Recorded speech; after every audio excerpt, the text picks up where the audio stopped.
মা যখন 2-3 দিনের জন্য কোথাও যায়। কি রে মনা, আমি 2 দিন বাড়ি আসলাম না দেখো তুই আমার রান্না কোটা কিতা করে রাখবি? ঠাঙ্গানের নামে তো তোর নাম নয়, তুই কেমন লুন্ডাই বিজিনিস কিতা দেখো? গোটার ভিতরে তো গন্ধ কি? কি রে মনা, আমি যে এতদিন বাড়িতে আসলাম না তুই কিতা দরজা জানলা খুলছস না?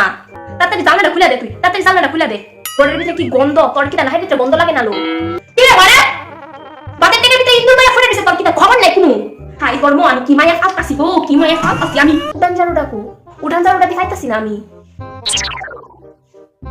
কইতে পারছ না তুই কিতা বাইতে আসলি না মনা? 2 দিন আগে শুধু কিনা গেছি রে আমি। উড়ান জানো মানুষ নিবো বাইতায়া, তুই খবর পাস না? আমি কে রে যে বাফের বাইত গেছলাম, হে ভগবান। তুই মনা পাতকে তুই থালদাও দিতে পারছ না, থালদা খাড়ে নিছে রেখা দিছ। নাকি আমার লিগা ওয়েট করতেছিলি কোন সময় মা আইবো তারপর থালদা দইবো?